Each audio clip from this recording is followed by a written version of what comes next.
शाहजहाँ अगला टॉपिक है। 1592 ईस्वी में लाहौर में शहजादा खुर्रम का जन्म हुआ था।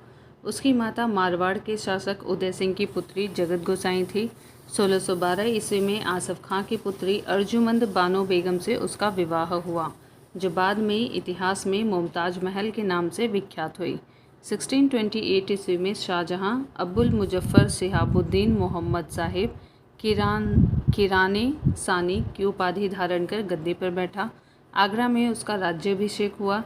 इसी ने राजधानी आगरा से शाहजहानाबाद स्थानांतरित की।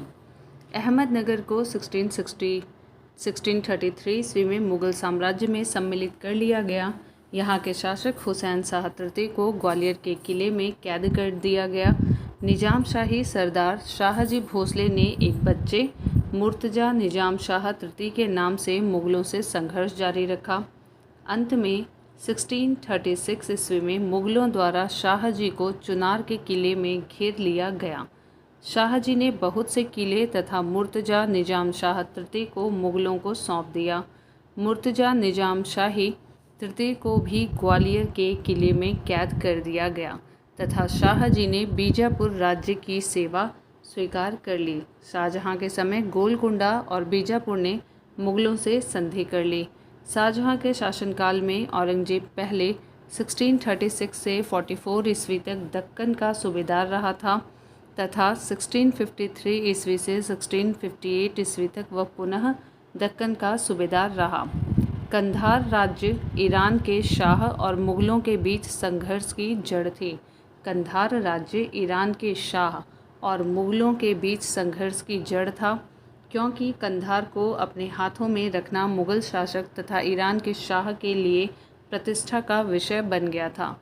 शाहजहाँ के शासनकाल में 1649 ईस्वी में कंधार पर पुनः ईरानी अधिकार हो जाने से मुगल साम्राज्य को सामरिक महत्व के केंद्र के दृष्टिकोण से एक बड़ा धक्का पहुंचा, क्योंकि कंधार के बिना उत्तर पश्चिमी सीमा पर मुगलों की स्थिति अपेक्षाकृत दुर्बल थी।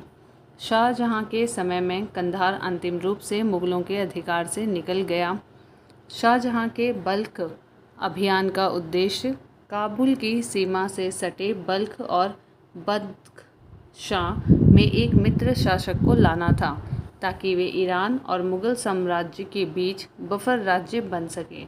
शाहजहाँ का काल मुगल काल में स्थापत्य कला का स्वर्ण काल माना जाता है। साहित्य के क्षेत्र में शाहजहाँ के शासनकाल में विशेष उन्नति हुई। इस काल में फारसी भाषा में दो शैलियाँ प्रचलित थीं। प्रथम भारतीय फारसी तथा दूसरी ईरानी फारसी। भारतीय फारसी शैली के विद्वानों में अबुल हमीद लाहौरी, मोहम्मद वारिस व चंद्रभान ब्राह्मण आदि थे। ईरानी फारसी शैली के विद्वानों में अमीनाई कजवीनी तथा जलालुद्दीन तबात बाई प्रमुख थे। ईरानी पद शैली का इस समय अधिक बोलबाला था। शाहजहाँ ने ईरानी फारसी पद शैली के कवि कलीम को राजकवि भी नियुक्त किया। कलीम के अतिरिक्त फारसी कवियों में सईदाई गिलानी, कुदसी, मीर मोहम्मद काशी, सायब, सलीम, मसीह, रफ़ी, फारूक, मुनीर, शौदा, चंद्रभान ब्राह्मण, हाजिक, दिलेरी आदि थे। कवि कविंद्राचार्य शाहजहाँ के आश्रित कवि थे। इनकी भाषा में ब्रज और अवधी का अनुपम समन्वय है। कविंद्र कल्पलता उन्होंने शाहजहाँ की प्रशस्ति में प्रणीत की थी। सरस्वती उपाधि धारक यह विद्वान संस्कृत का मर्मज्ञ था। इसने बादशाह से निवेदन कर बनारस तथा इलाहाबाद में तीर्थ यात्रा कर समाप्त करवा दिया था। ताजमहल के निर्माण के लिए शाहजहाँ ने भारत, ईरान एवं मध्य एशिया से डिज़ाइनरों, इंजीनियरों और वास्तुकारों को एकत्र किया था। ताजमहल की वास्तुकला में भारतीय, ईरानी एवं मध्य एशियाई वास्तुकला का संतुलित समन्वय दिखाई पड़ता है।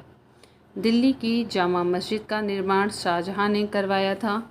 शाहजहाँ द्वारा निर्मित इमारतों में दीवाने आम, दीवाने खास, शीश महल, मोती मस्जिद जो कि आगरा का है, खास महल और मुसम्मन बुर्ज, नगीना मस्जिद, जामा मस्जिद दिल्ली का, ताजमहल तथा लाल किला प्रमुख है। इसे एक बार और देखते हैं हम। शाहजहां द्वारा निर्मित इमारतों में दीवान आम, दीवान खास, शीश महल, मोती मस्जिद आगरा का, खास महल, मुसम्मन बुर्ज, नगीना मस्जिद, जामा मस्जिद दिल्ली का, ताजमहल तथा लाल किला प्रमुख है।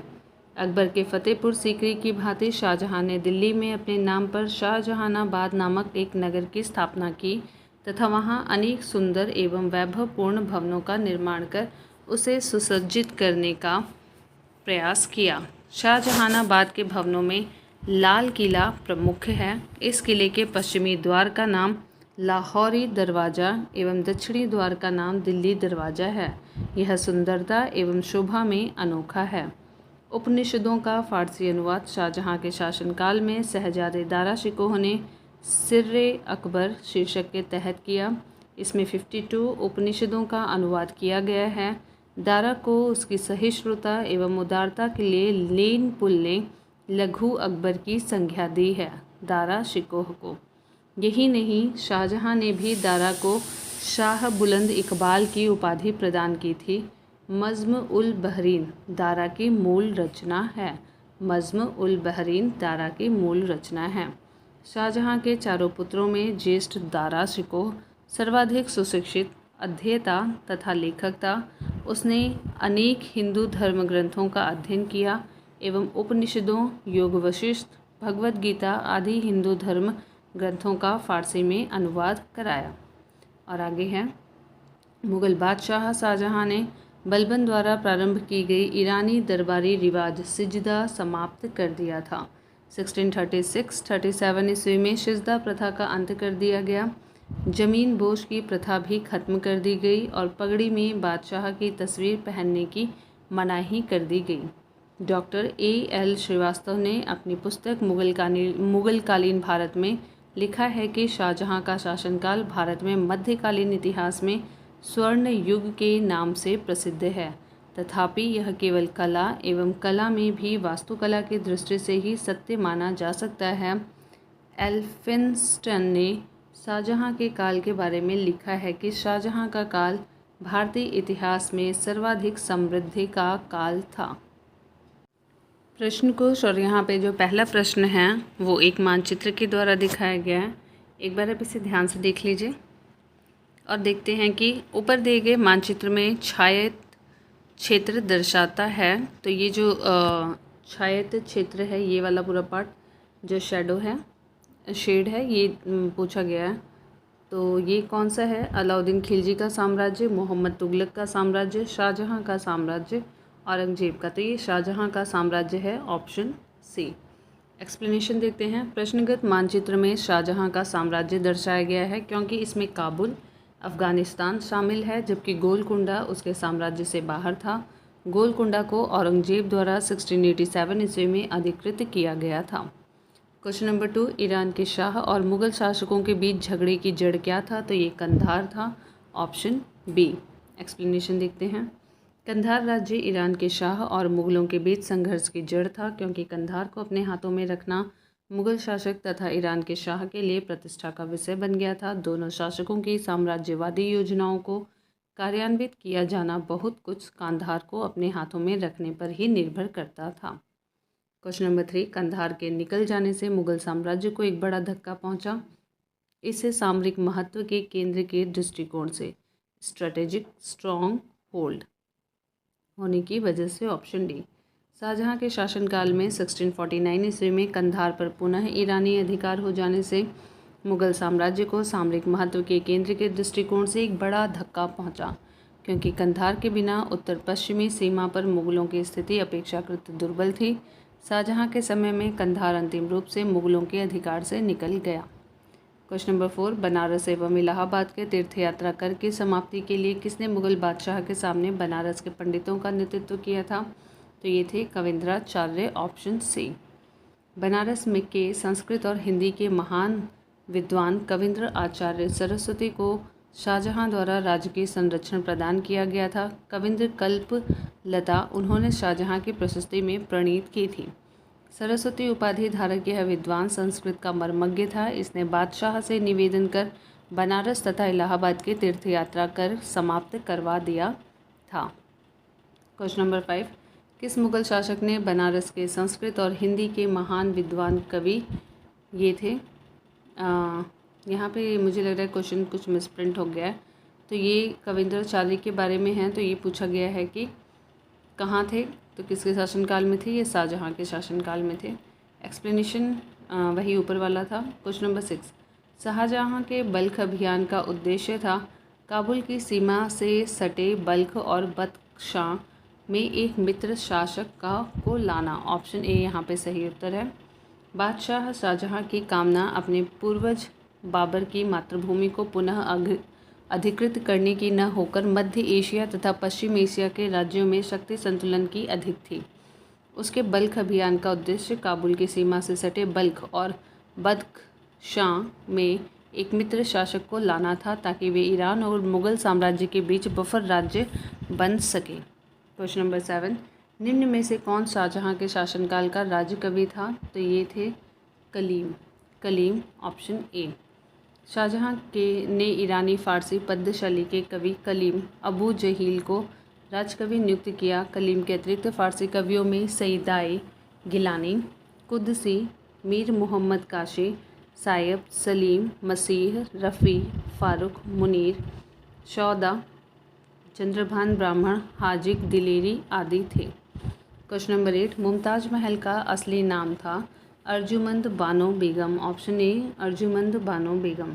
आसफ़ खां की पुत्री अर्जुमंद बानो बेगम का विवाह मुग़ल बादशाह जहांगीर के पुत्र शहजादे खुर्रम शाहजहाँ के साथ हुआ। भविष्य में अर्जुमंद बानो बेगम मुमताज़ महल के नाम से प्रसिद्ध हुई। क्वेश्चन नंबर 9, हिंदू तथा ईरानी वास्तुकला का सर्वप्रथम समन्वय हमें देखने को मिलता है ताजमहल में। Option A. ताजमहल के निर्माण के लिए शाहजहाँ ने भारत, ईरान और मध्य एशिया के डिज़ाइनरों, इंजीनियरों, वास्तुकारों को एकत्र किया था। ताजमहल की वास्तुकला में भारतीय, ईरानी एवं मध्य एशियाई वास्तुकला का संतुलित समन्वय दिखाई पड़ता है। क्वेश्चन नंबर 10, निम्न में से किस मुग़ल बादशाह ने दिल्ली की जामा मस्जिद का निर्माण करवाया? तो ये है शाहजहाँ। Option C. दिल्ली की जामा मस्जिद का निर्माण शाहजहाँ ने करवाया था। मुग़ल सम्राटों में शाहजहाँ सबसे महान भवन निर्माण करता था। उसके काल में चित्रकार और स्वर्णकार की कला का कलात्मक संयोग हुआ। जामा मस्जिद दिल्ली के लाल किले के बाहर ऊंचे चबूतरे पर स्थित है। इसके 3 प्रवेश द्वार हैं, जिनमें पूर्वी प्रवेश द्वार से बादशाह नमाज पढ़ने आया करता था तथा अन्य 2 प्रवेश द्वारों उत्तरी एवं दक्षिणी से सामान्य प्रजा आया करती थी। क्वेश्चन नंबर 11, दिल्ली की प्रसिद्ध जामा मस्जिद का निर्माण किसने किया था? तो शाहजहाँ ने किया था। Option B. क्वेश्चन नंबर 12, निम्नलिखित में से किसने साम्राज्य की राजधानी आगरा से दिल्ली स्थानांतरित की थी? तो इसे शाहजहाँ ने की थी। Option C. 1628 ईस्वी में शाहजहाँ अबुल मुजफ्फर शिहाबुद्दीन मोहम्मद साहिब किराने सानी की उपाधि धारण कर गद्दी पर बैठा। आगरा में उसका राज्याभिषेक हुआ। इसी ने राजधानी आगरा से शाहजहानाबाद दिल्ली स्थानांतरित की। क्वेश्चन नंबर 13, यहाँ पे सूचियाँ हैं स्मारक और उनके निर्माताओं की। एक बार यहाँ ध्यान से देख लीजिए। उत्तर होगा सी। हम सीधा एक्सप्लेनेशन देखते हैं। स्मारक अलाई दरवाज़ा दिल्ली का अलाउद्दीन खिलजी ने बनवाया था। अलाई से अलाउद्दीन खिलजी। बुलंद दरवाज़ा फ़तेहपुर सीकरी में है, जो कि अकबर ने बनवाया था। मोती मस्जिद आगरा का है, उसे शाहजहाँ ने बनवाया था। और मोती मस्जिद दिल्ली का उसे औरंगजेब ने बनाया था। मोती मस्जिद आगरा का उसे शाहजहाँ ने बनवाया था और मोती मस्जिद दिल्ली का उसे औरंगजेब ने बनवाया था। क्वेश्चन नंबर 14, दिल्ली के लाल किले का निर्माण करवाया था शाहजहाँ ने। Option D. एक्सप्लेनेशन, अकबर के फतेहपुर सीकरी की भांति शाहजहाँ ने दिल्ली में अपने नाम पर शाहजहानाबाद नामक एक नगर की स्थापना की तथा वह वहाँ अनेक सुंदर और वैभवपूर्ण भवनों का निर्माण कर उसे सुसज्जित करने का प्रयास किया। शाहजहानाबाद के भवनों में लाल किला प्रमुख है। यह चतुर्भुज आकार का किला लाल बलुआ पत्थर से निर्मित होने के कारण लाल किले के नाम से प्रसिद्ध है। इस किले के पश्चिमी द्वार का नाम लाहौरी दरवाज़ा और दक्षिणी द्वार का नाम दिल्ली दरवाज़ा है। पश्चिमी द्वार का नाम लाहौरी दरवाज़ा और दक्षिण द्वार का नाम दिल्ली दरवाज़ा है। यह सुंदरता तथा शोभा में अनोखा है। क्वेश्चन नंबर 15, लाल किले के निर्माण का श्रेय का अधिकारी कौन है? तो ये हैं Shahjahan, option D. Question number 16, उपनिषदों का फारसी में अनुवाद किस मुगल सम्राट के शासनकाल में हुआ था? तो ये शाहजहां के शासनकाल में हुआ था, ऑप्शन ए। उपनिषदों के फारसी अनुवाद शाहजहां के शासनकाल में शहजादे दारा सिकोह ने सिर्रे अकबर शीर्षक के तहत किया था। शाहजहां के शासनकाल में शहजादे दारा सिकोह ने सिर्रे अकबर शीर्षक के तहत किया था। इसमें 52 उपनिषदों का अनुवाद किया गया है। दारा को उसकी सहिष्णुता एवं उदारता के लिए लीन पुल ने लघु अकबर की संज्ञा दी। यही नहीं, शाहजहां ने भी दारा को शाह बुलंद इकबाल की उपाधि प्रदान की। मज़्म उल बहरीन द्वारा दारा की मूल रचना है। मज़्म उल बहरीन दारा की मूल रचना है। क्वेश्चन नंबर 17, इनमें से किसे शाहजहां ने शाह बुलंद इकबाल की पदवी दी थी? तो वो हैं Dara Shikoh, option A. Question number 18, Dara Shikoh ने किस शीर्षक के अंतर्गत उपनिषदों का फारसी में अनुवाद किया था? तो वो हैं Sirr-e Akbar, option D. Question number 19, Sirr-e Akbar के लेखक थे Dara Shikoh, option B. Question number 20, अधोलिखित में से कौन एक दारा शिकोह की रचना है? तो ये है मज़्म उल बहरीन। मज़्म उल बहरीन, ऑप्शन डी। मज़्म उल बहरीन दारा शिकोह की मूल रचना है, जबकि उपनिषदों का फारसी अनुवाद दारा शिकोह ने सिर्रे अकबर शीर्षक के तहत किया। क्वेश्चन नंबर 21, दारा शिकोह को किस स्थान पर दफनाया गया था? तो वो है दिल्ली, ऑप्शन ए। दारा शिकोह को मलिक जीवन नामक बलूची सरदार ने औरंगजेब के सरदारों को सौंप दिया। औरंगजेब द्वारा नियुक्त विशेष न्याय समिति ने दारा को विधर्मी घोषित किया और मृत्युदंड की आज्ञा दी। 1659 ईस्वी में दारा का कत्ल कर दिया गया। उसके सिर को आगरा के ताजमहल परिसर में तथा धड़ को हुमायूं के मकबरे दिल्ली में दफनाया गया, किंतु इतिहास की अनेक पुस्तकों में इसका वर्णन नहीं मिलता है। दारा की कब्र हुमायूं के मकबरे वाले परिसर में है, अतः इस प्रश्न का सही उत्तर दिल्ली मानना अधिक उपयुक्त है। क्वेश्चन नंबर 22, हिंदू धर्म ग्रंथों का अध्ययन करने वाला प्रथम मुस्लिम था दारा शिकोह, ऑप्शन बी। प्रश्नगत विकल्पों में हिंदू धर्म ग्रंथ का अध्ययन करने वाला प्रथम मुस्लिम दारा शिकोह था। शाहजहां के चारों पुत्रों में ज्येष्ठ दारा शिकोह सर्वाधिक सुशिक्षित, अध्येता और लेखक था। उसने अनेक हिंदू धर्म ग्रंथों का अध्ययन किया एवं उपनिषदों, योग वशिष्ठ, भगवद गीता आदि हिंदू धर्म ग्रंथों का फारसी में अनुवाद कराया। क्वेश्चन नंबर 23, निम्नलिखित में से किस इतिहासकार ने शाहजहां के शासनकाल को मुगल काल का स्वर्ण युग कहा है? तो वो हैं A.L. Srivastava, option C. Doctor A.L. Srivastava ने अपनी पुस्तक मुगलकालीन भारत 1526 से 1803 ईस्वी तक में लिखा है कि शाहजहां का शासनकाल भारत के मध्ययुगीन इतिहास में स्वर्ण युग के नाम से प्रसिद्ध है। तथापि यह केवल कला और कला में भी वास्तुकला की दृष्टि से ही सत्य माना जा सकता है। J.N. सरकार और V.A. स्मिथ शाहजहां के काल को स्वर्ण काल मानने के पक्ष में नहीं हैं। R.S. शर्मा ने शाहजहां के काल को स्पष्ट रूप से मुगल काल का स्वर्ण काल माना है, अतः विकल्प सी सही उत्तर है। क्वेश्चन नंबर 24, सुप्रसिद्ध कोहिनूर हीरा शाहजहां को किसने उपहार में दिया था? तो ये मीर जुमला ने दिया था, ऑप्शन सी। मीर जुमला का वास्तविक नाम मोहम्मद सईद था। यह मूल रूप से अर्दिस्तान का रहने वाला था। वह व्यापार व्यवसाय करने के उद्देश्य से गोलकुंडा चला आया और प्रारंभ में यह हीरे का व्यापार करता था। बाद में वह गोलकुंडा के सुल्तान अब्दुल्ला कुतुब शाह 1626 से 1672 ईस्वी की सेवा में जाकर वजीर का पद प्राप्त किया। बादशाह शाहजहां ने मीर जुमला को 5000 का मनसब तथा उसके पुत्र मोहम्मद अमीन को 2000 का मनसब प्रदान किया। इससे खिन्न होकर गोलकुंडा के सुल्तान अब्दुल्ला कुतुब शाह ने मीर जुमला के परिवार तथा संपत्ति को जब्त कर लिया। इससे क्रोधित होकर शाहजहां ने औरंगजेब को गोलकुंडा से युद्ध करने के लिए भेजा, पर दोनों में संधि हो गई। यहाँ मीर जुमला भी औरंगजेब से आ मिला। शाहजहां ने मीर जुमला को आगरा वापस बुलाया और उसे मुअज्जम खां की पदवी से सम्मानित किया। इस अवसर पर मीर जुमला अपने साथ बादशाह के लिए अमूल्य भेंट लेकर आया। इसी अवसर पर उसने शाहजहां को कोहिनूर हीरे की भेंट दी। जो मूल्य और सौंदर्य में संसार में अद्वितीय समझा जाता है। क्वेश्चन नंबर 25, किस मुगल बादशाह ने बलबन द्वारा प्रारंभ किया गया दरबारी रिवाज सिजदा समाप्त कर दिया था? तो ये है शाहजहां, ऑप्शन सी। मुगल बादशाह शाहजहां ने बलबन द्वारा प्रारंभ ईरानी दरबारी रिवाज सिजदा समाप्त कर दिया था। 1636 से 37 ईस्वी में सिजदा प्रथा का अंत कर दिया गया। जमीन बोझ की प्रथा भी खत्म कर दी गई और पगड़ी में बादशाह की तस्वीर पहनने की मनाही कर दी गई। ये बातें शाहजहां के धार्मिक दृष्टिकोण के उदाहरण के रूप में प्रस्तुत की जाती हैं। सिजदा साष्टांग दंडवत प्रणाम जैसा होता है, जो इस्लामी परंपराओं के अनुसार केवल खुदा के लिए ही किया जा सकता था।